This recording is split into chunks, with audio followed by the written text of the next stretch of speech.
Então vamos para o protocolo de jejum para ganho de massa muscular. Por mais que você ache que eu tenho muito músculo, eu quero ganhar mais massa muscular e eu gosto de puxar peso, eu gosto de performance nos meus treinos. E a massa muscular, ela não é só estética, ela não é só performance, ela não é só puxar peso. A massa muscular comprovadamente me previne de doenças neurodegenerativas, Parkinson, Alzheimer, me previne várias questões associadas a obesidade, a problemas cardiovasculares. Então, ter massa muscular atingido de forma natural, não vale sair tomando um monte de porcaria como muitas pessoas fazem. Ganhar massa muscular de forma natural vai fazer você viver muito mais. A massa muscular é como se fosse um órgão do seu corpo que vai te trazer diversos benefícios. Quem tem mais massa muscular vive mais. Tá, mas como que ganha massa muscular fazendo jejum? Bom, eu sou a prova viva disso, porque quando eu comecei a fazer jejum intermitente, eu estava querendo ganhar muita massa muscular na época. E uma das coisas que me chamou muito a atenção é que eu ganhei muito mais massa muscular do que quando eu não fazia jejum. E depois eu fui estudar e entendi. Eu melhorei a absorção de nutrientes porque eu dei um funcionamento adequado para o meu intestino. Eu sempre estar ali colocando alimentos, eu acabo não dando um descanso apropriado para o meu trato gastrointestinal e que é essencial para você ter uma boa absorção de nutrientes e um bom intestino. Na verdade, todo o seu trato gastrointestinal precisa estar funcionando bem e o jejum te ajuda nisso. Só que para ganhar massa muscular, você não pode fazer horas demais. Bom senso. Então, eu nunca ultrapasso 18 horas. Não quer dizer que eu, por já ser avançado, não possa fazer de vez em quando 20, 22, 24 horas de jejum. Só que nesses dias eu nem treino. Então, no meu dia a dia, eu mantenho ali 12, 14, 15, 16, exagerando 18 horas de jejum. Por quê? Porque se eu passar de 18 horas, eu não vou ter horas o suficiente para fazer refeições. Se eu ficar até 18 horas, eu consigo encaixar 3 refeições com 2 horas de intervalo entre elas. Se eu passar de 18 horas de jejum, eu não consigo. E aí, como é que você vai ganhar massa muscular se você não tem caloria? Lembre, ganho de massa muscular é superávit. É o contrário do déficit. Você precisa ter calorias a mais do que você gasta para ganhar massa muscular. Então imagine eu que tenho um metabolismo extraterrestre, que preciso lá 3.800, 4.200 calorias, dependendo da fase de treino que eu tô, às vezes até mais, para manter o meu peso. Pô, eu vou precisar comer um volume de comida muito grande. Como que eu vou botar 6.000 calorias, por exemplo, em apenas uma refeição se eu fizer jejum de 20, 22 horas? Não tem como. Então eu preciso ter pelo menos 3 refeições, mas o ideal seria de 4 a 5. Eu, por exemplo, faço de 4 a 5. A Adriana, que está na fase de ganho de massa muscular, faz de 4 a 5. E de 4 a 5 refeições, com 2 horas e meia, 3 horas de intervalo, você consegue colocar tudo. E aí, obviamente, né, de 12 a 16 horas é onde vai ficar o ideal. E o ganho de massa muscular, ele também tem algumas diferenças que você vai ter mais carboidrato, porque você precisa de mais carboidrato e é um jeito fácil de colocar mais caloria tendo carboidrato. Eu, por exemplo, sou super adepto da tapioca.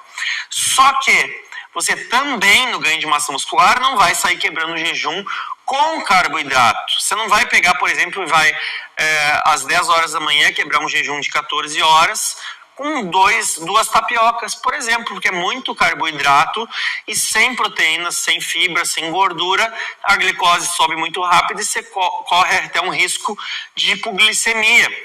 E vocês sabiam que uma curiosidade que eu tive, que eu já vi vários atletas de fisiculturismo também terem, por ter ficado viciado um tempo da minha vida, por ter passado por profissionais desatualizados de comer de 2 em 2, 3 em 3 horas, inclusive de madrugada eu acordava para comer, fazia esse grande erro, eu acabei desenvolvendo uma hipoglicemia reativa, aquela hipoglicemia de rebote, que eu consumia algo e se passasse de 3 horas, minha glicose caía demais e eu já passava mal, tinha vários sintomas e aí já precisava comer imediato e acabava comendo algum açúcar, alguma coisa assim. E eu resolvi e curei e nunca mais tive nenhuma hipoglicemia severa que nem as que eu tinha, já fui para o hospital, depois que eu comecei a fazer jejum, porque o jejum estabiliza os seus níveis de glicose e de insulina. Mas lembre-se, protocolo de ganho de massa muscular, a insulina é também nossa amiga. Para quem está buscando emagrecimento, ela acaba atrapalhando e sendo mais inimiga. Mas para nós que buscamos ganho de massa muscular, a insulina, em momentos oportunos, é sua amiga. Por quê? Se eu tô de jejum e não treinei nem nada e eu vou comer muito carboidrato, a insulina vai entrar ali, vai fazer o papel dela e acaba me engordando. Não vai ter muito músculo para reparar. Mas se eu estou, por exemplo, num pós-treino, numa janela de horas depois do meu treino, eu preciso do carboidrato.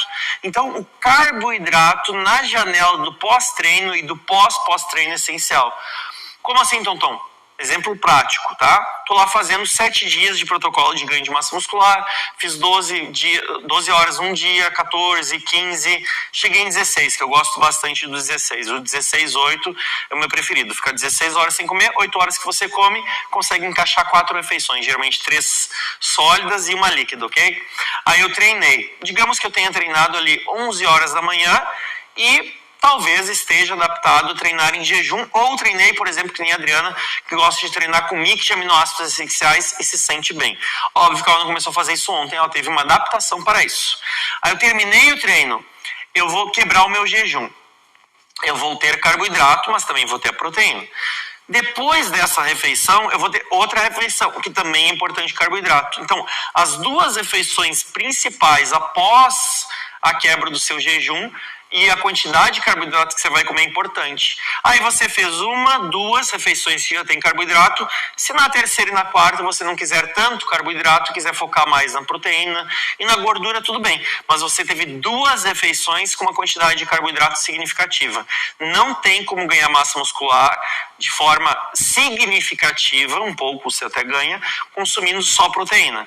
As pessoas que seguem uma alimentação cetogênica para ganho de massa muscular, ou seja, basicamente estão consumindo gordura e proteína sem carboidrato, elas até conseguem ganhar um pouco de massa muscular, mas não muito. E a maioria que segue uma alimentação cetogênica por muito tempo, mesmo que tenha mais calorias, acaba não ganhando massa muscular, principalmente pela resposta que a gente tem do glicogênio muscular. O que é isso? É a forma que o seu corpo estoca a glicose.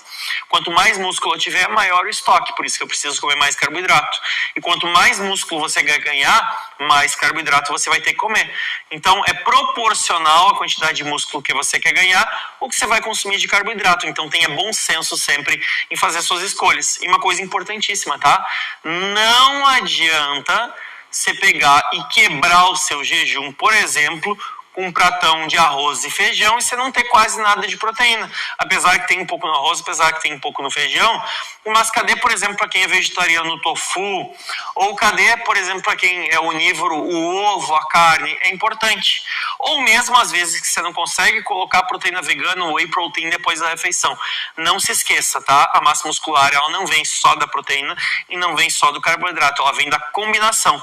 E a gordura ajuda a regular os seus níveis hormonais. Ah, então eu vou comer só peixe, arroz, frango e arroz, está resolvido? Não. Você precisa da gordura que te ajuda a regularizar os seus níveis hormonais. E sem seus hormônios equilibrados, você vai ganhar massa muscular como?